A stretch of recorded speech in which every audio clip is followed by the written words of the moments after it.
Bonjour à tous, bonjour à toutes, vous êtes sur la chaîne Cap 7e art, c'est Xavier et aujourd'hui je suis là pour revenir sur la moitié de la série de House of the Dragon puisque la série s'arrêtera à son épisode 8 et que l'épisode 4 c'était la semaine dernière, demain c'est l'épisode 5 mais il est temps pour moi de revenir sur les 4 premiers épisodes et vous dire mon ressenti. J'avais déjà fait une vidéo qui parlait du premier épisode mais là on a avancé, on est en milieu de série. Donc c'est le grand moment pour faire un petit bilan déjà de ce qu'a donné cette première saison, cette moitié de première saison. Donc si on doit parler de House of the Dragon, je vous dirais que le premier épisode de cette série, ce serait un épisode sous le signe du deuil. Et je voudrais aussi citer l'atrocité des hommes.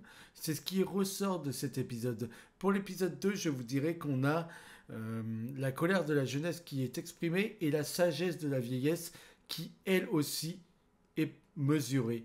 Et nous avons pour le premier épisode de cette série une actrice exceptionnelle qui est Emma Darcy qui montre tout son chagrin et qui est divine dans sa manière de l'incarner. Et c'est juste magnifique, c'est un retour très réussi, même si je trouve que Alan Taylor a fait le taf pour la première moitié et qu'il amenait pas assez d'âme. Et je trouve qu'en deuxième moitié, quand Emma Darcy arrive, cette Rhaenyra Targaryen, eh bien c'est juste régalant. Donc c'est ce que je voulais déjà dire pour le premier épisode. Et j'aimerais aussi vous dire que si c'est un retour réussi, le premier épisode, il manquait d'une petite chose, c'est d'une vraie fin à la hauteur. Parce que la fin de la première épisode, puisque l'épisode s'appelle Un fils pour un fils, ça va être l'atrocité des hommes qui vont être amenés du début à la fin. Donc on a eu les conséquences avec l'épisode 10 de la mort d'un des fils de Rhaenyra Targaryen, et on va voir la conséquence d'une décision de Daemon Targaryen qui va amener à ce qu'on tue un enfant de la famille Hightower, un fils du roi, voilà, tout simplement. Donc on va avoir une décision atroce, et évidemment on va mettre les conséquences sur Rhaenyra Targaryen, ce qui peut lui porter préjudice, elle qui veut régner. Donc bien évidemment que c'est un épisode qui est atroce, mais il manque quelque chose à cet épisode, c'est de la tension. La tension n'est pas assez présente. Où sont les gardes? Pourquoi est-ce qu'on peut se déambuler si facilement dans le palais et dans le château? Il y a quelque chose de très curieux là-dessus. Et c'est peut-être la chose sur laquelle je ne suis pas d'accord avec cet épisode. C'est que pour moi, réellement, on aurait rajouté ça et on aurait respecté les livres qui auraient fait d'Alicent quelqu'un qui aurait assisté à la mort de son petit-fils. Je pense que ça aurait amené plus de conséquences. Ici, c'est un peu en demi-teinte et c'est un peu trop facile justement. Donc après nous avons l'épisode 2 et l'épisode 2, lui je vous ai parlé d'Emma Darcy qui avait été divine dans son chagrin dans le premier épisode. Je vais vous dire que Otto Hightower est l'acteur de ce second puisque Otto Hightower c'est Rafe Ifan, c'est la main du roi et dans cet épisode, donc l'épisode qui va montrer la colère de la jeunesse et la sagesse de la vieillesse, eh bien on va avoir Otto Hightower qui va s'opposer littéralement à la guerre, puisqu'il sait que si on veut garder un royaume en vie, si on ne veut pas s'opposer au peuple, et si on ne veut pas amener la destruction, eh bien il faut régner avec sagesse. Et au lieu d'être dans la précipitation, il faut mieux la réflexion. Et voilà ce qu'amène Otto Hightower, là où Sir Criston Cole, le roi Aemond ou le roi Aegon, pardon, et Aemond, eux, ne sont pas d'accord et n'ont qu'une envie, c'est de se confronter à la famille des Noirs. Évidemment, Alicent Hightower, la fille d'Otto Hightower, elle est plutôt, elle aussi, avisée et a envie qu'on soit dans la réflexion plus que dans l'attaque. Donc voilà, ça c'est un épisode très intéressant, très marquant, puisqu'on voit aussi un roi Aegon dans la déchirure, on voit son mal-être, on voit l'amour qu'il avait pour cet enfant, son héritier. Et c'est dingue la différence qu'on a entre deux mères. On a la mère Rhaenyra Targaryen et on a la mère Alicent Hightower. Du côté de Alicent Hightower, c'est le néant en termes d'amour. On a l'impression que c'est une mère froide et presque indigne, elle n'aime pas ses enfants, en tout cas elle ne leur exprime rien, elle les laisse dans leurs pleurs, dans leur chagrin, là où Rhaenyra Targaryen va voir la faille parmi ses enfants, quand ils ont de la tristesse, elle va les prendre dans ses bras et elle va montrer qu'elle les aime. Et on verra que par la suite, ce manque d'amour aura des conséquences sur la guerre.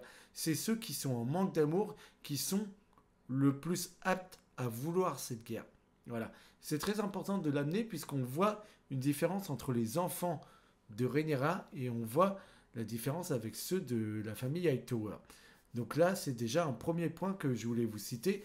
Donc, on avait Rafe Ifans, donc la main du roi, qui était juste divin dans cet épisode.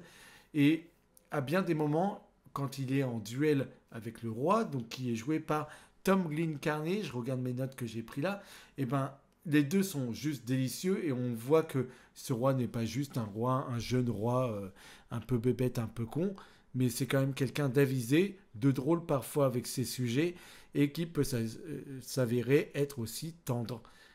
Donc il y a plein de facettes, ce sont des personnages gris mais très bien amenés et c'est pour ça qu'on les aime. Et quand il y a une dualité entre le petit-fils et puis la main du roi, ça donne un moment juste régalant. Et on apprend quelque chose, c'est que Aegon, s'il est sur le trône, comme on nous dit que c'est Viserys qui l'aurait souhaité, à un moment donné, Otto Hightower dément cela.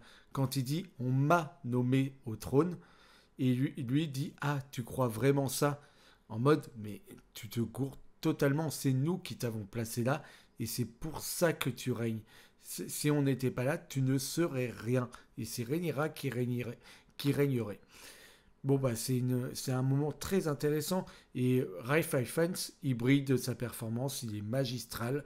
Et je pense qu'on verra très peu par la suite, au moins cette saison, ce personnage qui a l'air de partir en fin d'épisode 2 pour se mettre en retrait. Et je pense que donc il sera beaucoup en retrait. Mais quelle perte, parce que cet acteur était juste dingue. Et je voudrais quand même qu'on salue aussi Aegon, donc qui est joué par Tom Glynn-Carney, qui se défend plutôt très bien. Et puis on a également, je n'oublie personne, non, on a aussi le duo qu'on a avec Daemon, qui est joué par Matt Smith, et Emma Darcy.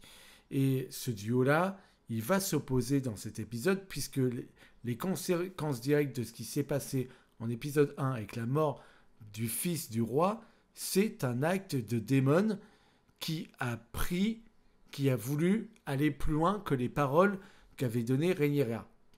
Et là, il a fait une grosse erreur et il la met en porte-à-faux avec cela et il va partir. La scène de départ est juste magnifique.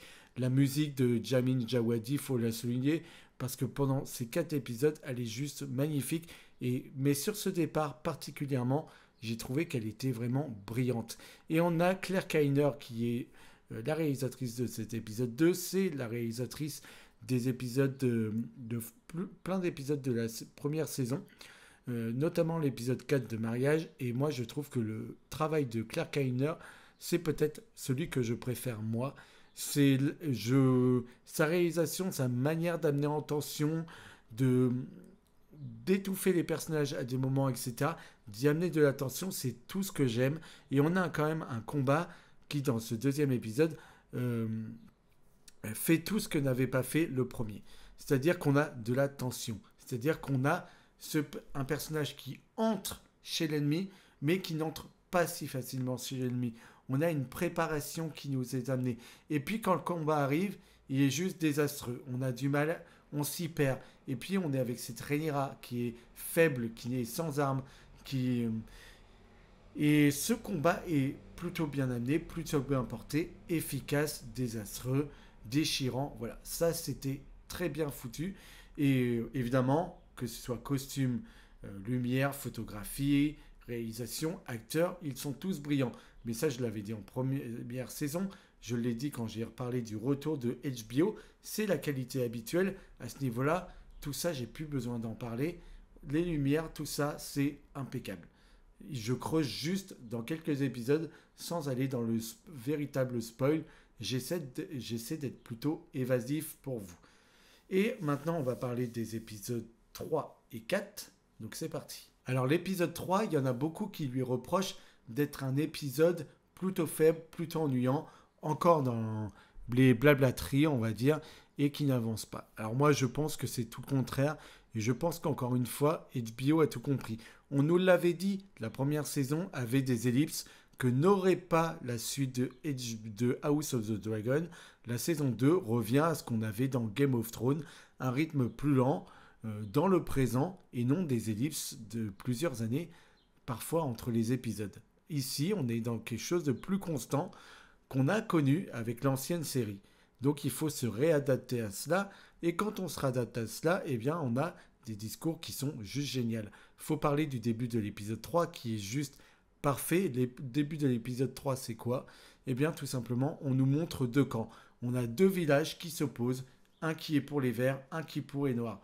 On les voit se mettre en tension. Ils se préparent à se foutre sur la gueule.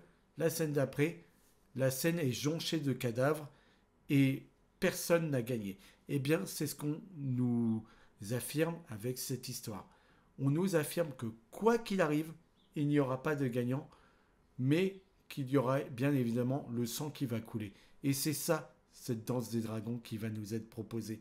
C'est un combat qui n'a finalement peut-être aucun sens et auquel le peuple doit se confronter. Et ça, c'est peut-être la chose la plus terrible qu'on ait à voir. Et en une scène, il a tout compris du récit et il nous glace le sang. Voilà ce que c'est la danse des dragons et voilà ce que c'est que House of the Dragon. Faut que je vous parle du final parce que moi, le final, il n'est pas dans le livre. C'est une scène qui a été rajoutée, qui est peut-être un chouïa, excessive puisque il y a très peu de probabilités qu'en réalité ça aurait pu se passer, que Rhaenyra aille voir Alicent Hightower dans un monastère, mais si on doit parler d'émotion, eh bien ça marche très bien, puisque les retrouvailles sont attachantes, on retrouve une alchimie entre les deux personnages, on est très heureux de les revoir, ça marche très bien, on retrouve ces scènes qu'on avait en saison 1, quand la jeune Millie Alcock et la jeune actrice qui jouait Alicent se retrouvaient elle aussi dans le monastère et se confiaient des choses. Ici, on se retrouve dans les mêmes endroits et on les retrouve des années plus tard alors qu'elles sont en confrontation et dans des camps opposés. Donc c'est assez joli. Je trouve que la scène marche très bien. Et puis on voit que malgré leurs envies de stopper cette guerre, eh ben, elles en sont incapables parce qu'elles en sont impuissantes. Ce n'est pas eux qui dirigent et de toute façon, la guerre arrivera qu'elle le décide ou non. Et on voit que Alicent comprend que les paroles qu'elle a cru être les bonnes de son Viserys, finalement, eh bien, c'est une interprétation totalement différente qui est la réalité. Mais quoi qu'il arrive, c'est déjà trop tard. Donc, Rhaenyra essaie de venir là pour la paix, et en fait, c'est un échec global. Donc, ce qui va en découdre de la fin de cet épisode 3, c'est que la guerre est réellement déclarée. Et on en arrive donc à cet épisode 4, qui va du coup peut-être faire plaisir aux spectateurs, puisque c'est l'épisode de la guerre. Ça y est, vous avez attendu 4 épisodes, la guerre est là. Mais quand vous me dites on s'ennuie, et si vous êtes satisfait de cet épisode, je ne comprends pas. Juste avant, en 3 épisodes, il s'est passé tellement de choses, on nous a raconté tellement de choses, on a vécu tellement de choses avec eux, que ce n'est pas possible de dire qu'on s'ennuie. C'est tellement intelligent, brillamment amené. Je suis un peu dépassé par ces mots et je ne les comprends pas. Réellement, de l'ennui dans House of the Dragon, je vois pas où. Et donc, l'épisode 4, je vais regarder ce que j'ai mis en note parce que j'ai pas tout en tête. Ouais, bon bah les gens seront contents parce que la guerre est là. Oui, voilà, clairement. Ce que je voulais souligner aussi, c'est que l'épisode 3 amène des scènes juste délirantes de Daemon qui est arrivé à un... Je n'ai plus l'endroit exact où il est. Bon, c'est pas grave, il est dans un château. Et il y a des scènes d'hallucination qui sont des véritables scènes d'horreur. Et elles marchent divinement bien. C'est moins le cas en début d'épisode 4, mais les premières scènes qu'on a où Matt Smith, ce Daemon Targaryen, déambule dans ce château, eh bien, c'est absolument fascinant. Donc voilà, gros point là-dessus. Moi, je me suis régalé de ces scènes. La conclusion que je ferai de cet épisode 4, c'est que les dragons sont réellement, et je l'avais déjà dit, l'arme atomique de cette saison. On nous montre que un souffle de dragon peut brûler toute une population et que parfois c'est comme la seconde où la bombe explose, les corps sont encore figés dans le mouvement et à un moment donné, on appuie sur le corps, on le croit vivant et la fumée s'échappe et les cendres tombent. Et c'est assez hallucinant le boulot qui a été fait là-dessus. Donc oui, les dragons sont considérés comme une arme destructrice et la plus grande des armes de cette saison. La plus grande menace, c'est Aemon Targaryen. Aemon Targaryen qu'on a vu au fil de la saison être soit très faible, en manque d'amour de sa mère, rechercher justement cette affection, ce côté maternel auprès d'une de ses putains et se mettre, quand il est avec elle, comme on est en position fœtus. Et donc on voit qu'il est en manque d'amour. Et ce personnage qui peut avoir ces failles-là est le personnage le plus destructeur de cette saison, puisqu'il a le dragon le plus terrifiant qui existe. Il a Vhagar, et on voit qu'il est en manque de sang, et qu'il a vraiment envie de faire payer tout ce qu'il a vécu en humiliation avec sa famille, le camp des Noirs. Donc voilà ce qu'on a un petit peu dans cet épisode. Vhagar est destructeur, il est magnifique. C'est très bien pensé ce qu'on amène avec lui pendant tout cet épisode. Et j'ai envie de vous dire que c'est une détresse absolue de voir ces dragons se foutre sur la gueule. Quand on les voit au combat, quand on voit la finalité, vraiment, moi, j'étais pas bien du tout. Et évidemment, on a un roi qui voit son pouvoir lui échapper parce que Aemond agit dans l'ombre avec Sir Criston Cole. Et lui, finalement, il est mis de côté, il est en retrait et il ne supporte pas ça. Il va vouloir participer au combat. Et en voulant participer au combat, il ne va servir à rien. Il va même se mettre en danger. Donc on voit que Vhagar, lui seul, n'a pas besoin d'autres dragons avec lui. Par contre, le camp des Noirs aurait plutôt intérêt, quand il doit faire face à Vhagar, d'amener toute son armada de dragons, parce qu'on a toujours l'impression que ça ne fera jamais l'affaire. Jamais. Et donc là, Daemon qui a quitté Rhaenyra Targaryen, etc., parce qu'il voulait le pouvoir, parce qu'il a pris la décision de tuer un enfant et que Rhaenyra s'y est opposée, on voit que dans cet épisode 4, s'il aurait été présent, ça aurait peut-être donné quand même un ton différent à tout cela. Et on a l'acte héroïque de la princesse Rhaenys, ce dernier moment qui est juste bluffant, saisissant, magnifiquement amené et destructeur, ça nous meurtrit. Et réellement, cette série, c'est encore du très beau travail. Voilà ce que c'est quand HBO fait bien le taf. Ça marche très bien.